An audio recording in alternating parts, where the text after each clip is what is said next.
दोस्तों 17 मई 1902 में एक आर्कियोलॉजिस्ट के जिनका नाम वेलेरियस स्टेस था, उन्होंने यूनान के एक जजीरे यानी कि ग्रीस के एक जजीरे के जिसको एंटिकथीरा के नाम से जाना जाता है उसमें डुबकी लगाई और डुबकी लगाकर वहां से दुनिया की हद से ज़्यादा पुरानी और अजीबोगरीब चीज़ों को ढूंढने की कोशिश की। इस खोज में उनको सबसे पहले एक बड़े जहाज का मलबा मिला, एक ऐसा जहाज के जो ऐतिहासिक तौर पर लगभग 2000 साल पुराना था और ये हजरत ईसा अलैहिस्सलाम के दौर की रोमन सल्तनत का जहाज था। ऐसा माना जाता है कि दरअसल ये जहाज रोमियों का एक तिजारती जहाज हुआ करता था जिस पर खाने की चीज़ें, शराब की बहुत सारी बोतलें और बहुत सारे मुजस्समे भरे पड़े थे। बाद में एक्सपर्ट्स ने यह अंदाज़ा लगाया है कि शायद इस जहाज़ की मदद से ये लोग वो सारा माल अपने इलाके में ले जा रहे थे कि जो माल उन्होंने यूनानियों से जंग करने के बाद उनसे छीना था, मगर रास्ता में किसी न किसी वजह से ये जहाज़ पानी में डूब गया। वैसे तो दोस्तों इस जहाज़ पर ऐसी बहुत सारी चीज़ों की भरमार मिली है कि जो वैज्ञानिक ढूंढना चाहते थे, मगर इन तमाम चीज़ों के अलावा भी एक लकड़ी के बॉक्स में जो अजीबोगरीब मशीन मिली है उसने तो पूरी दुनिया के ही वैज्ञानिकों के होश उड़ा दिए थे, क्योंकि जाहिर है पूरी ही दुनिया के वैज्ञानिक ऐसी किसी मशीन को अपनी ज़िंदगी में पहली बार देख रहे थे। बाद में लकड़ी के इस बॉक्स में निकलने वाली इस मशीन को हमारी दुनिया के वैज्ञानिकों की तरफ से एंटिकथीरा मैकेनिज्म का नाम दे दिया गया था। मगर दोस्तों वैज्ञानिकों का असल इम्तिहान तो इस मशीन के नाम रखने के बाद ही शुरू हुआ था, क्योंकि अब उनको जल्द से जल्द पता करना था कि आखिर ये हद से ज़्यादा अजीबोगरीब दिखने वाली मशीन है क्या, इसको कब बनाया गया होगा, किसने बनाया होगा, क्यों बनाया होगा और सबसे बड़ी बात कि आखिर ये मशीन क्या क्या कर सकती है। बस इसी चीज़ की खोजबीन शुरू कर दी गई। लगभग 2100 साल पुरानी ये अजीबोगरीब मशीन गेर और पुर्जों की मदद से बनाई गई है और इसको बनाने वाला इंसान कोई और नहीं बल्कि यूनान का एक नामालूम साइंटिस्ट था, जो यकीनन उस दौर के हिसाब से दिमाग को चकरा देने वाली बात है कि आखिर उस दौर में हमारी दुनिया के लोग इतनी ज़्यादा एडवांस मशीन को कैसे बना सकते थे। दोस्तों लगातार 100 साल तक इसके ऊपर रिसर्च हुई, मगर उसके बावजूद भी इसकी बनावट राज की राज ही रही। कोई भी नहीं जान सका कि आखिर ये मशीन क्या है, कब और कैसे और क्यों बनाई गई थी। मगर जाहिर है आज से सिर्फ 20-22 साल पहले तक अब हम लोग इतने ज़्यादा एडवांस हो चुके थे कि अब हम एक्सरे की मदद से भी इसकी अंदरूनी बनावट को जान सकते थे, और जाहिर है बिना एक्सरे की मदद से तो इसको समझा ही नहीं जा सकता था, क्योंकि ये इतनी ज़्यादा पुरानी हो चुकी थी कि अगर इसको समझने की कोशिश की जाती तो ये हमेशा हमेशा के लिए टूट कर बिखर जाती। एक ख़ास किस्म की एक्सरे मशीन के जो उस दौर में सिर्फ और सिर्फ ब्रिटेन के इलाके में हुआ करती थी, उसकी मदद से इसकी बनावट को समझने की कोशिश की गई, और जब इसके अंदर की हकीकत सामने आई तो लोगों के होश उड़ गए, क्योंकि ये मशीन कुछ और नहीं बल्कि हमारी दुनिया का पहला एनालॉग कंप्यूटर था, जिसके अंदर 47 अलग अलग गियर्स मौजूद थे और जो बिल्कुल परफेक्ट तरीके से जुड़े हुए थे और सही स्पीड पर भी सेट थे। अब सोचने वाली बात यह है कि दुनिया की पहली प्रिंटिंग मशीन के आविष्कार से भी लगभग 1500 साल पहले दुनिया के पहले एनालॉग कंप्यूटर की इस टेक्नोलॉजी को बनाना मुमकिन कैसे हुआ होगा। जाहिर है जिस इंसान ने भी ये बनाया होगा वो उस दौर में अपनी दुनिया से बहुत ज़्यादा आगे चल रहा होगा। ये मशीन कमरी तारीख यानी कि चांद वाली तारीख को दिखाया करती थी, और इसके अलावा इस मशीन की मदद से सूर्य ग्रहण की भविष्यवाणी भी एग्जैक्ट डेट और टाइम के साथ मुमकिन थी, यानी इसके अंदर ऐसी टेक्नोलॉजी मौजूद थी कि जिसकी मदद से सूर्य ग्रहण का पता लगाया जा सके। वैज्ञानिकों ने एक्सरे की मदद से जो इस मशीन का स्केच तैयार किया था, फिर उसी की मदद से उन्होंने इस मशीन का एक डुप्लीकेट प्रोजेक्ट बनाया, और बाद में वो इस नतीजे पर पहुंचे कि इस मशीन में ये जो सुइयां नज़र आ रही हैं ये दरअसल हमारे सोलर सिस्टम के बाकी प्लैनेट को दिखाती हैं, और बीच में हमारा अर्थ यानी कि हमारी पृथ्वी मौजूद है, और सोलर सिस्टम के बाकी सारे प्लैनेट यानी ग्रह हमारी धरती के चक्कर लगा रहे हैं, जैसा कि उस दौर में यूनानी वैज्ञानिक माना करते थे। हैरानी की बात तो ये है कि कुछ वैज्ञानिक ये भी दावा करते हैं कि इस मशीन की मदद से सूर्य ग्रहण के कलर तक की भविष्यवाणी की जा सकती थी, मगर इस बात पर यकीन करना ज़रा थोड़ा मुश्किल काम है। वो इसलिए क्योंकि हम जानते हैं कि इस मशीन को 2100 साल पहले बनाया गया था, जबकि हमारी दुनिया की पहली गेयर से मिलकर बनने वाली मैकेनिकल क्लॉक 14वीं सदी के शुरू में बनाई गई थी,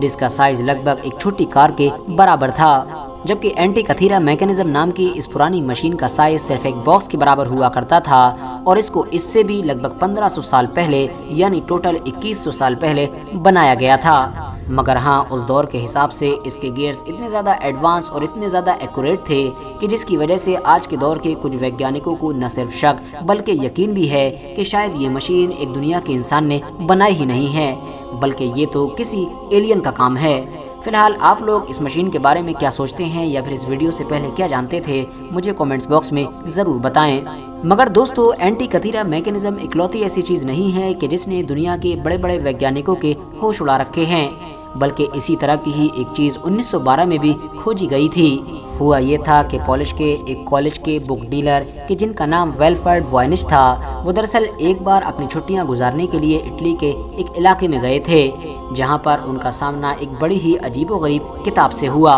उन्होंने फ़ौरन इस किताब को ख़रीद लिया, मगर इंटरेस्टिंग बात ये थी कि इस किताब के ऊपर ना तो किसी राइटर का नाम लिखा था और ना ही कुछ ऐसा टाइटल लिखा था कि जिससे ये समझा जा सके कि आखिर ये किताब किस बारे में है। इस किताब के सैकड़ों पेजेस पर अजीबोगरीब लिखाई, अननोन अल्फ़ाबेट्स और इसके अलावा अजीबोगरीब तरह के निशान बनाए गए थे,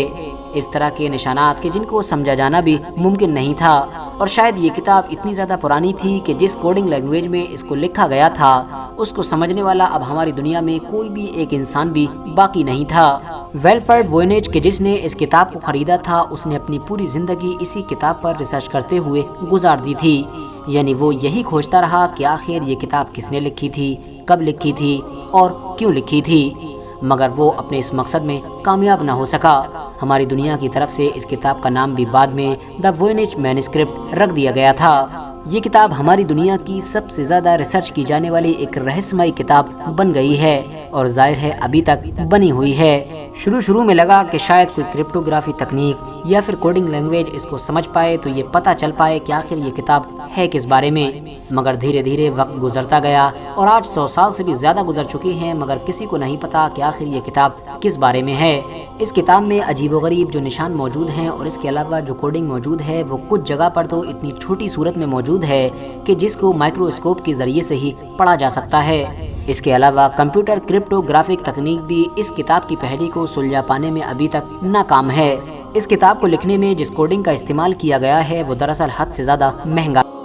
और ऐसा इसी कंडीशन में हुआ करता था कि जब राइटर किसी ऐसी चीज़ को लिख रहा हो कि जो उसके लिए हद से ज़्यादा स्पेशल हो, या फिर ऐसी नॉलेज की चीज़ लिख रहा हो कि जिसके बारे में वो ये चाहता हो कि ये चीज़ लंबे टाइम तक बाकी रहे। फ़िलहाल इस किताब के अंदर 260 पेजेस हैं और सन 2000 में जब इसके पेजेस की कार्बन डेटिंग की गई थी तो उससे ये पता चला था कि ये किताब दरअसल 14वीं सदी के ही आसपास लिखी गई थी। ऐसी किताब के जिसके पेजेस पर बहुत सारी नंगी औरतों की तस्वीरें, पेड़ पौधों की तस्वीरें, इसके अलावा कुछ ऐसे कुदरती सिंबल्स भी मौजूद हैं कि जो आमतौर पर हमारी दुनिया में एग्जिस्ट ही नहीं करते हैं। तो इन सब चीज़ों से ये बात तो क्लियर हो जाती है कि जिस किसी ने भी इस किताब को लिखा है वो बिल्कुल भी नहीं चाहता था कि कोई और इंसान इस किताब को पढ़े या फिर समझने की कोशिश करे। इसीलिए राइटर ने न सिर्फ इसको इस मुश्किल कोडिंग के साथ लिखा था बल्कि इसको पूरी दुनिया की सबसे पुरस्कार यानी कि रहस्यमयी किताब भी बना दिया। ये किताब पिछले 100 साल से लगातार दुनिया के बड़े बड़े एक्सपर्ट्स को ये चैलेंज कर रही है कि आओ, अगर तुम मुझको समझ सकते हो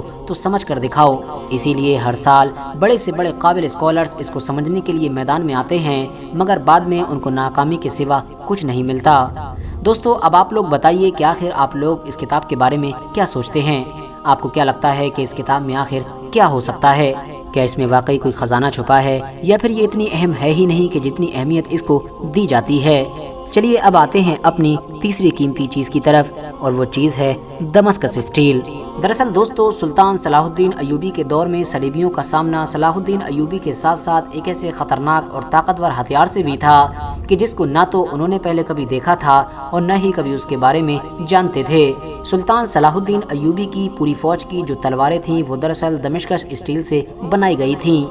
जो हद से ज़्यादा ताकतवर थीं, बहुत ज़्यादा फ्लेक्सिबल थीं और इसके अलावा मजबूत भी थीं। ये तलवारें इतनी ज़्यादा तेज़ हुआ करती थीं कि एक बड़े से बड़े पत्थर को भी बीच में से आधा आधा कर दिया करती थीं, मगर उसके बावजूद भी इनका ब्लेड ख़राब नहीं हुआ करता था। और इन तलवारों को जो चीज़ स्पेशल बनाया करती थी वो कुछ और नहीं बल्कि इनका जो धातु हुआ करता था, यानी वो स्टील था कि जिससे ये बनाई जाती थी। इस स्टील को अलग अलग कूलिंग और हीटिंग तकनीक से बनाया गया था और इसकी तैयारी के दौरान लकड़ी, कोयला और स्टील का इस्तेमाल किया गया था, जिसके ऊपर दूसरी आम तलवारों का बिल्कुल भी कोई असर नहीं हुआ करता था। ایسا مانا جاتا ہے کہ اس کو بنانے والا جو آخری لوہار تھا وہ دراصل 17ویں صدی کے قریب ہماری اس دنیا سے گزر گیا تھا، جس کے بعد سے اب اس کو بنانے کی جو تکنیک ہے وہ دنیا میں کسی کے بھی پاس نہیں ہے۔ مگر ہاں، سلطان صلاح الدین ایوبی کے اس دور کی ان کی وہ تلوار آج بھی حفاظت کے ساتھ ہماری اس دنیا میں موجود ہے، ایک ایسی تلوار کہ جس نے پوری دنیا کو حیرانی میں ڈال رکھا ہے،